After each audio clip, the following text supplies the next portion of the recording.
नमस्कार बच्चों। आज हम इस क्लास में आपकी कक्षा 8 की हिंदी की पाठ्य पुस्तक वसंत भाग 3 के पाठ क्रमांक 5 चिट्ठियों की अनूठी दुनिया के विषय में जानेंगे। चिट्ठियों की अनूठी दुनिया के लेखक हैं अरविंद कुमार सिंह जी। अरविंद कुमार सिंह जी इसमें एक लेख लिखते हैं, उसमें पत्र की महत्ता के बारे में उन्होंने बताया है कि किस प्रकार से पत्रों का हमारे जीवन में क्या योगदान है और हमारा जो आज का जो जीवन है वो एक वैज्ञानिक युग है और उसमें भी पत्रों की महत्ता आज भी वैसे ही उसको दरकिनार नहीं किया जा सकता, उसको ऐसे ही बरकरार रखा गया है। इसमें कहते हैं बच्चों, जब हम छोटे थे तो हम अपने सगे संबंधियों को चिट्ठी लिखा करते थे। मुझे आज भी याद है जब मैंने अपनी चचेरी बहन को चिट्ठी लिखी थी, क्योंकि तब पहले क्या था, फ़ोन नहीं होते थे और इसी कारण से हम अपने दूर रहने वाले सगे संबंधियों को अपने औपचारिक या अनौपचारिक अनेक प्रकार से जो भी हमारा संचार के जो माध्यम थे वो क्या थे, पत्र ही थे।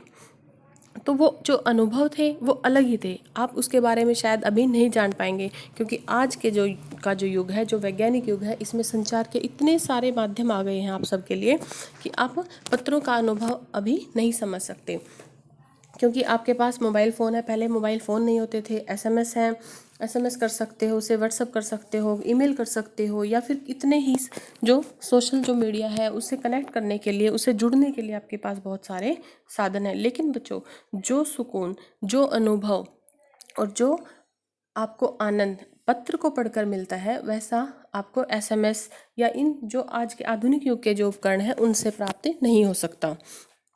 एसएमएस को आप कितने दिन तक सेव रख सकते हैं? नहीं कर सकते, क्योंकि कभी ना कभी वो डिलीट हो जाता है और उसको आप बार बार पढ़ते भी नहीं हैं इतना।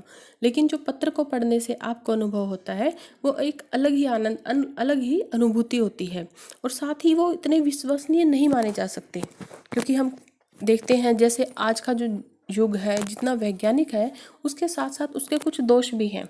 आप किसी के फ़ोन से कुछ और मैसेज लिख सकते हो तो दूसरे को आप फंसा सकते हो, उसमें कोई विश्वसनीयता नहीं है।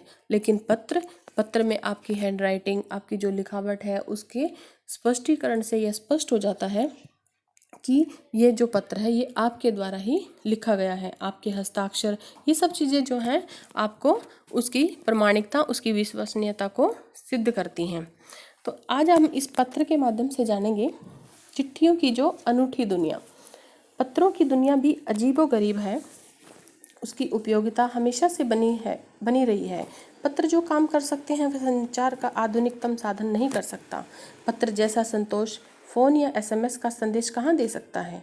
पत्र एक नया सिलसिला शुरू करते हैं और राजनीति, साहित्य और कला के क्षेत्रों में तमाम विवाद और नई घटनाओं की जड़ भी पत्र ही होते हैं। दुनिया का तमाम साहित्य पत्रों पर केंद्रित है और मानव सभ्यता के विकास में इन पत्रों ने अनूठी भूमिका निभाई है। इसमें जो लेखक हैं अरविंद कुमार सिंह जी, पत्रों की महत्ता को बताते हुए वो बता रहे हैं कि जो हमारी पत्रों की दुनिया है वो वास्तव में अजीबोगरीब है, अनूठी है, बिल्कुल अनुपम है, अलग ही है। तो उसकी उपयोगिता को हम नकार नहीं सकते। भले ही हमारे पास आज बहुत सारे साधन आ गए हैं, हमारे पास हम एसएमएस कर सकते हैं, फ़ोन के द्वारा हम संदेश भेज सकते हैं, लेकिन जो ये सिलसिला, नया जो सिलसिला शुरू करते हैं और जो पत्र का जो सिलसिला है वो उनसे बहुत अलग है।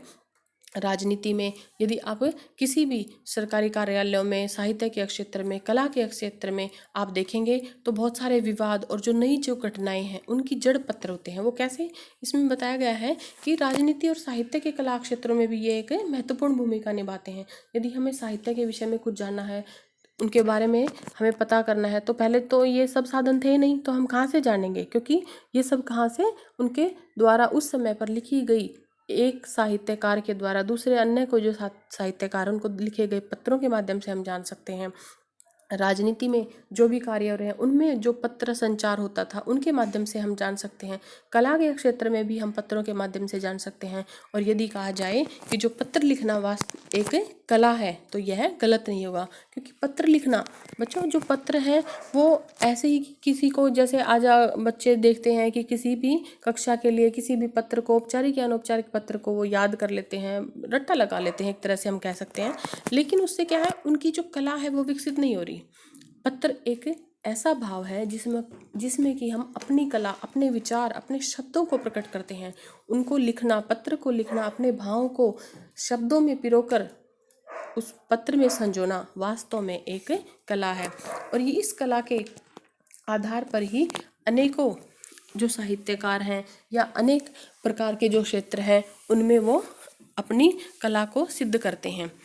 पत्रों का भाव सब जगह एक सा है, भले ही उसका नाम अलग हो। यहाँ पर लेखक कहते हैं कि जो पत्र है उनका भाव तो हर जगह पर एक ही समान होता है, अर्थात पत्र की विश्वसनीयता भी वही है, उसका जो महत्व है वो भी वही रहता है।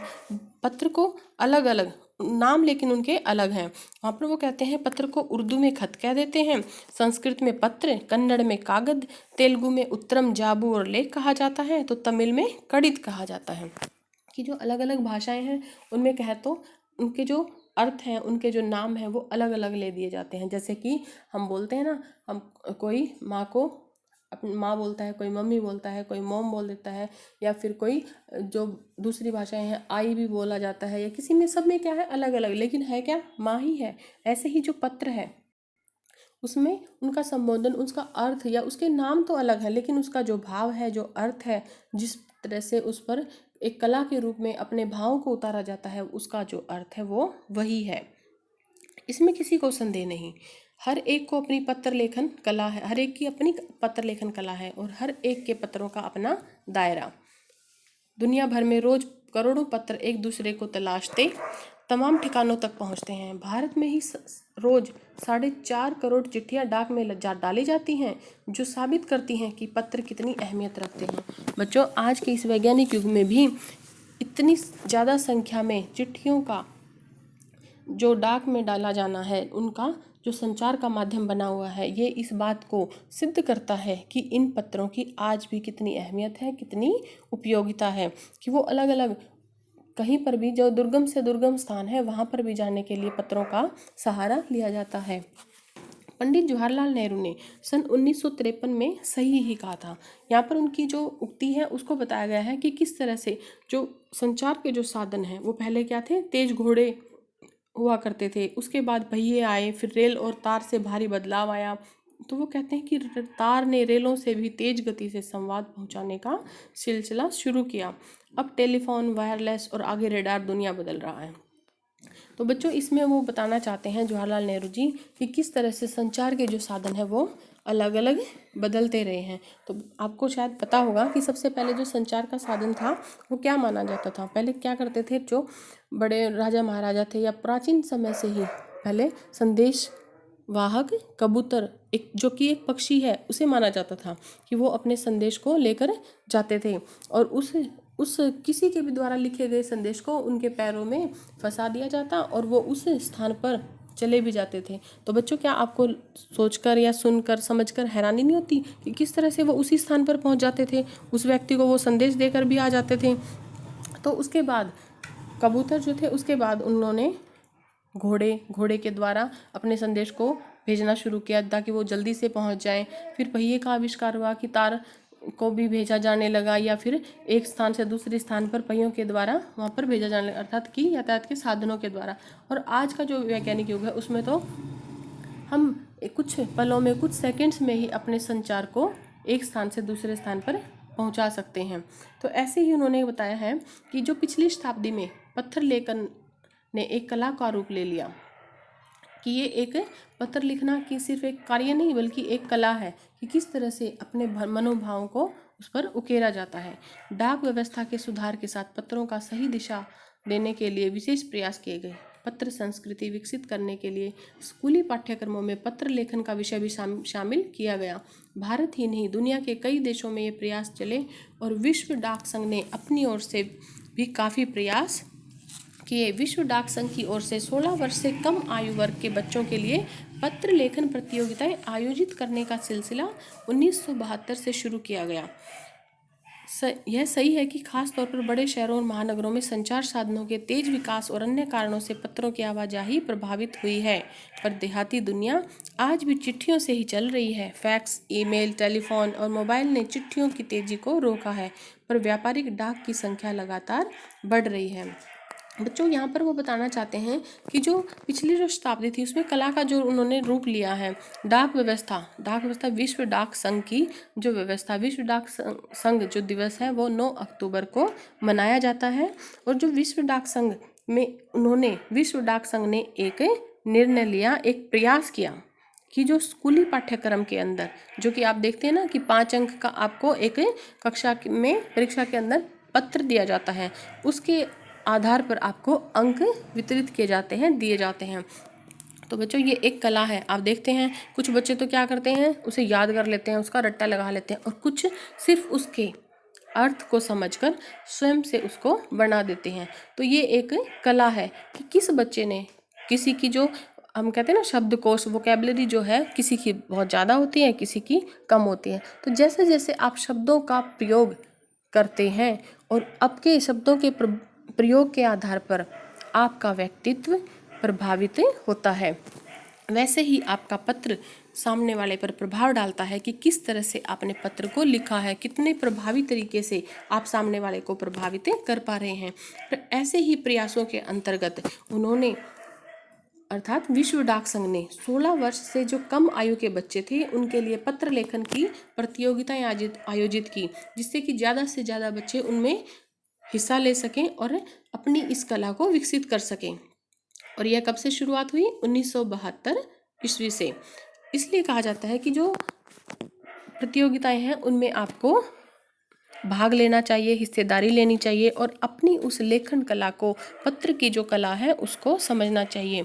बच्चों यदि देखा जाए तो आज के समय में आपके लिए पत्र लेखन सिर्फ 5 अंक प्राप्त करने का ही एक कारण है, लेकिन पत्र लेखन जो है आज आप इसकी विश्वसनीयता को या इसकी इतनी उपयोगिता को समझ नहीं पा रहे, लेकिन जब आप बड़े होंगे, जिम्मेदार होंगे, तो आप इसे अवश्य ही समझ पाएंगे कि किस प्रकार से पत्रों का महत्व आपके जीवन में बना हुआ है।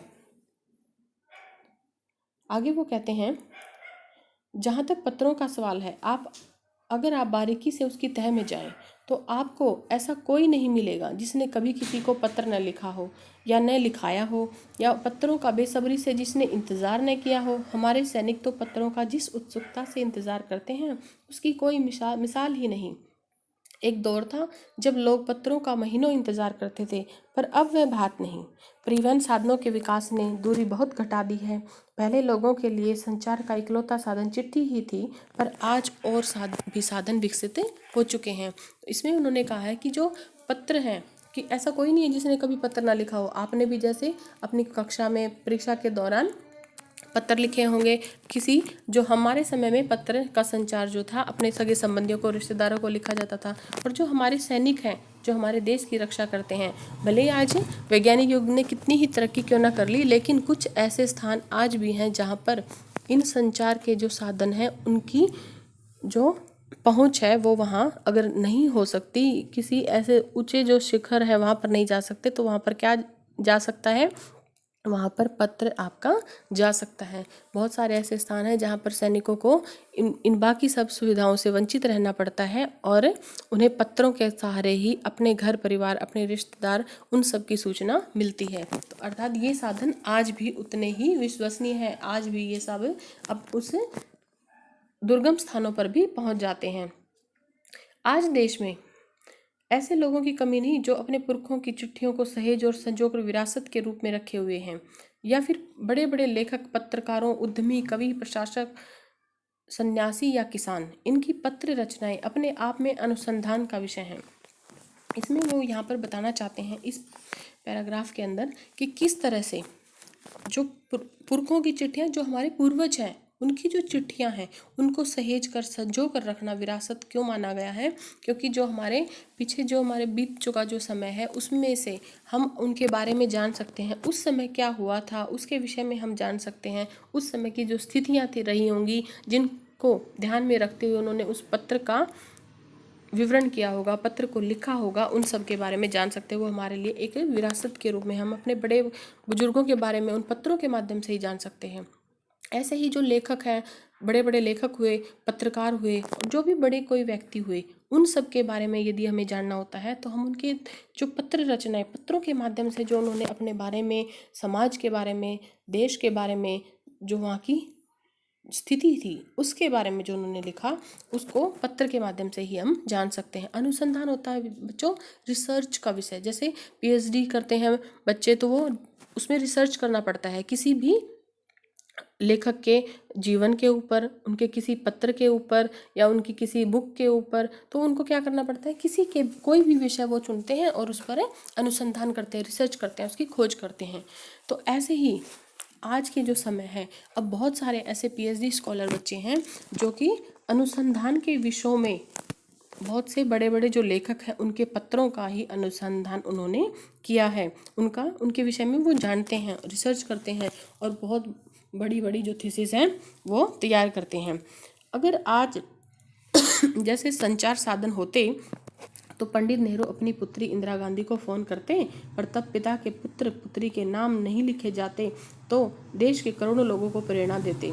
कि तब जो पिता के जो पत्र थे वो पुत्री के नाम यदि नहीं लिखे जाते तो आज के जो करोड़ों युवा हैं उनको प्रेरणा कैसे मिलती।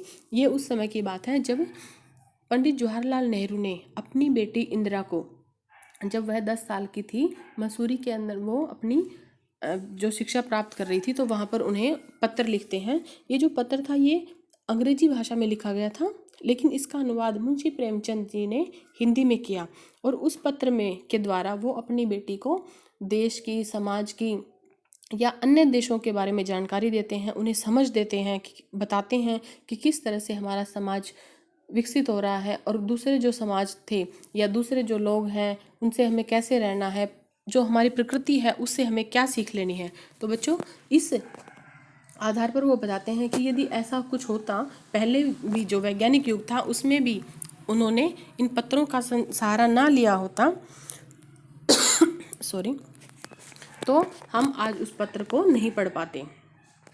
कितने संदेशों को आप सहेज कर रख सकते हैं कि जो भी वो कहते हैं कि कितने एसएमएस संदेश जो आते हैं आप कितनों को संभाल सकते हैं। तो बहुत से तो ऐसे होते हैं जो ज़रूरी ही नहीं होते, तो आप उन सबको संभाल कर रखना आपके लिए सहज नहीं है। तमाम महान हस्तियों की तो सबसे बड़ी यादगार या धरोहर उनके द्वारा लिखे गए पत्र ही हैं। बहुत सारे यहाँ पर वो बताते हैं कि जो बड़ी बड़ी हस्तियाँ हैं, जैसे बड़े बड़े लेखक हुए हैं, कवि हुए हैं या अनेक साहित्यकार, राजनीतिज्ञ हुए हैं, उन सब की द्वारा लिखे गए जो पत्र हैं वही उनके एक यादगार के रूप में, एक धरोहर के रूप में अनेक स्थानों पर ज्यों के त्यों सुरक्षित रखे गए हैं।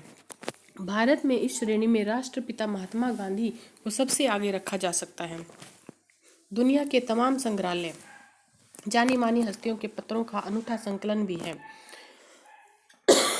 महात्मा गांधी जिन्हें कि राष्ट्रपिता की उपाधि दी गई थी, कहा जाता है कि उन्हें इस श्रेणी में रखा जा सकता है कि उनके बहुत सारे ऐसे पत्र जो हैं संग्रहालय में सुरक्षित रखे हुए हैं। ये जो पत्र हैं ये बताते हैं कि उस समय देश काल, उस समय के जो देश में जो घटनाएं हो रही थी उस काल के बारे में, समाज को जानने और समझने का असली पैमाना, कि जो वास्तविकता उस समय थी उसको जानने के लिए ये एक उनका मूल्यांकन करने के लिए सही पैमाना है। भारत में आज़ादी के पहले महासंग्राम के दिनों में जो कुछ अंग्रेज अफसरों ने अपने परिवारजनों को पत्र में लिखे वे आगे चलकर बहुत महत्व की पुस्तक तक बन गए। कि आज़ादी के समय, जो युद्ध के समय अंग्रेज जो अफसर थे उन्होंने भी अपने परिवार वालों को पत्र लिखे, तो वो जो थे पत्र अब आगे चलकर किसका रूप ले लिया, उन पत्रों ने पुस्तक का रूप ले लिया। यहाँ पर पुस्तक का रूप ले लेने से हम समझ सकते हैं कि किस हद तक, किस तरह से पत्रों की उपयोगिता को महत्वता दी गई है और पत्र इतने महत्वपूर्ण हैं कि वे एक पुस्तक का रूप बन चुके हैं।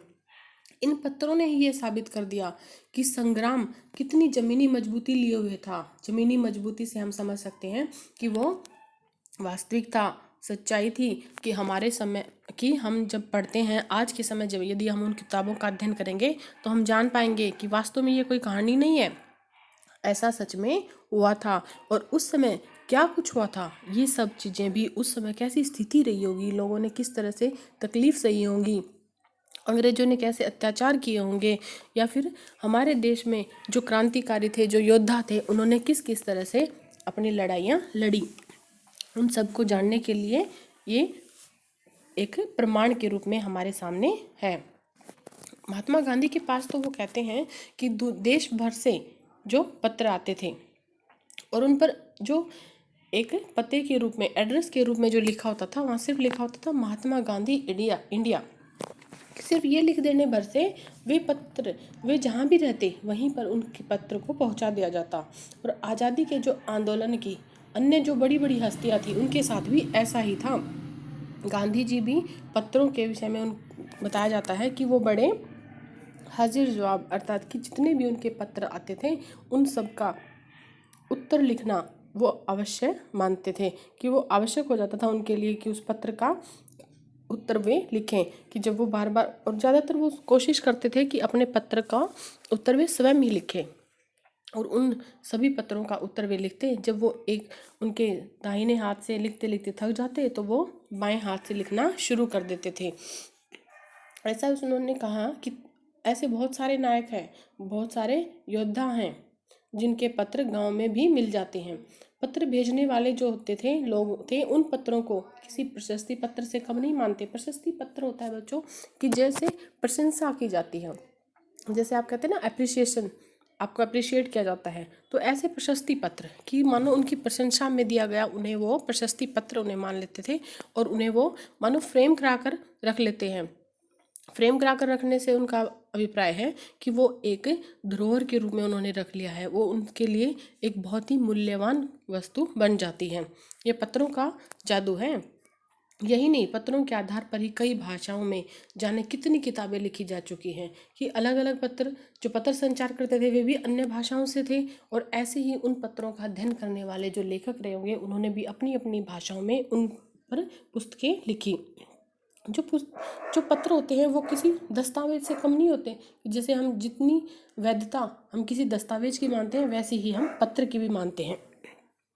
जो सुप्रीम कोर्ट है बच्चों, उसमें ये कहा भी गया है कि उनमें एक किसी प्रक्रिया के आधार पर कि जो पत्र हैं उनके द्वारा किसी भी अपराधी को बेगुनाह साबित करने में वह मददगार या प्रभावी भूमिका निभा सकते हैं। यह उसका एक अच्छा साधन है, ये माध्यम हो सकते हैं कि उसके विषय में बताने के लिए कि वो वास्तव में सच है या नहीं। वे कहते हैं कि पंथ के 200 पत्र बच्चन के नाम और निराला के पत्र हमको लिख्यो है कहा, तथा पत्र के आईने में दयानंद सरस्वती समेत कई पुस्तकें आपको मिल जाएंगी। अर्थात जो पंत जी ने जो पत्र बच्चन जी को लिखे और निराला के जो पत्र थे उन सब के जो पत्रों के ऊपर एक पुस्तक लिखी गई जो कि किस नाम से प्रकाशित हुई, हम लिख्यो है कहा। ये पुस्तक का रूप उन्होंने ले लिया। उन सब पत्रों का जो संग्रह है इस रचना में उन्हें मिलता है।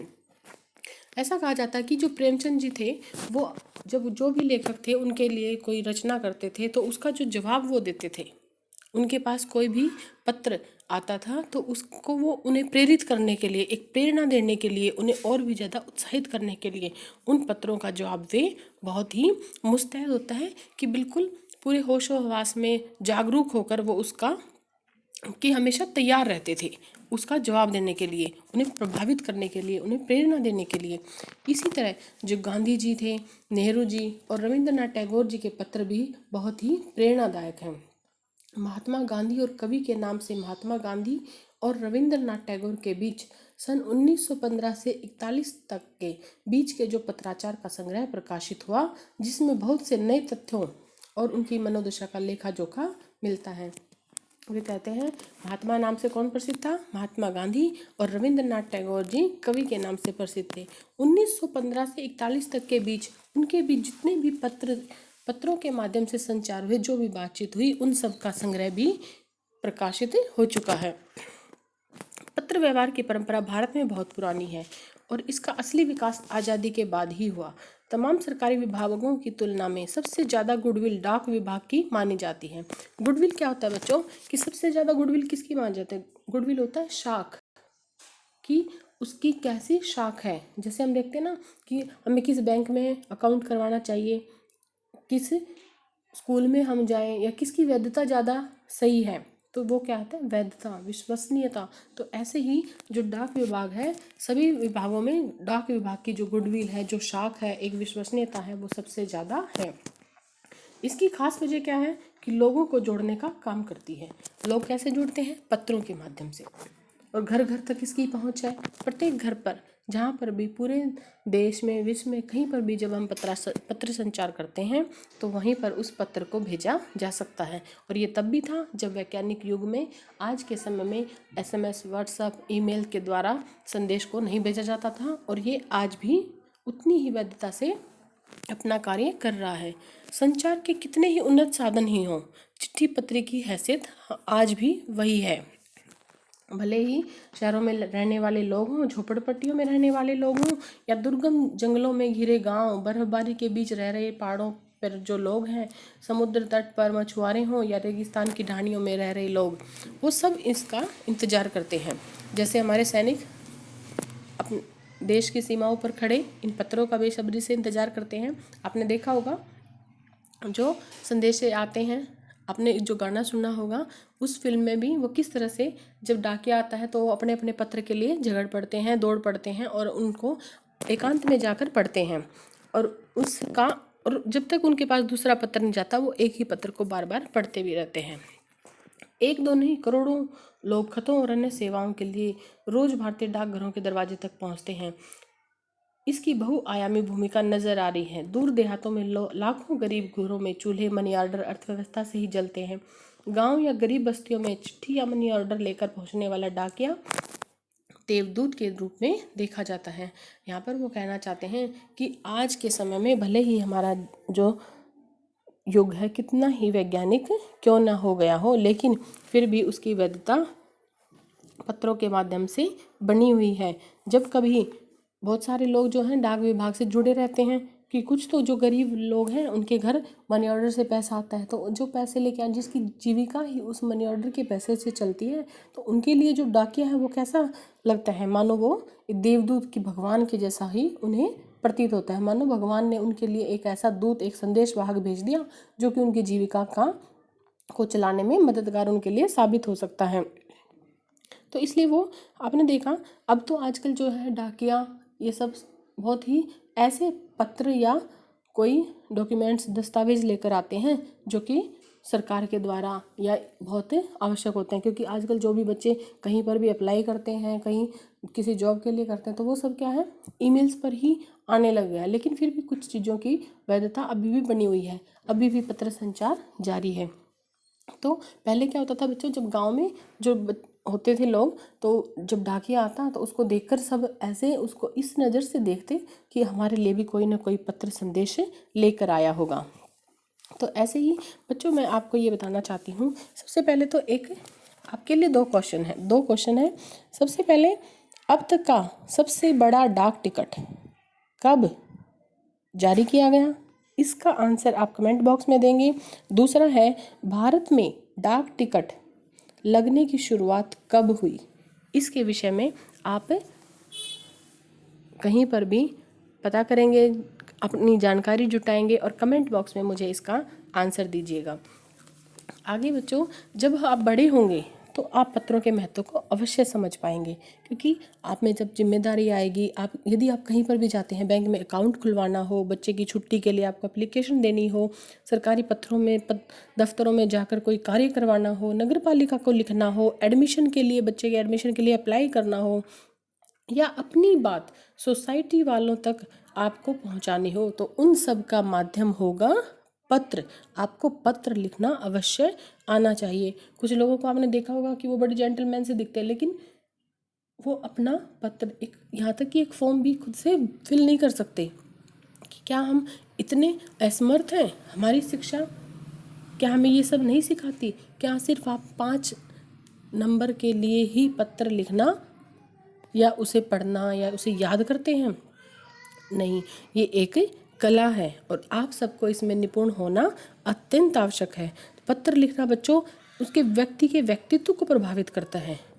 जब कोई व्यक्ति किसी को पत्र लिखता है तो सामने वाले को उसके व्यक्तित्व का मूल्यांकन उसके द्वारा लिखे गए शब्दों, उसके द्वारा चुने गए शब्दों और उनको किस तरह से अपनी भाषा में वो अपने उन शब्दों का प्रयोग करके अपनी बात को कहता है, ये उसके व्यक्तित्व को प्रभावित कर देता है। तो उसका किसी भी व्यक्ति का पत्र उसके व्यक्तित्व को प्रभावित करने में बहुत ही लाभकारी या सहायक सिद्ध होता है। उसी से आपका मूल्यांकन कर लिया जाता है। तो बच्चों, आपको ये जो पत्र संचार, चिट्ठियों की अनूठी दुनिया आपको समझ आया होगा। यदि आपको कोई भी इसके विषय में कोई भी डाउट है तो आप कमेंट बॉक्स में मुझे ज़रूर बताएं। धन्यवाद।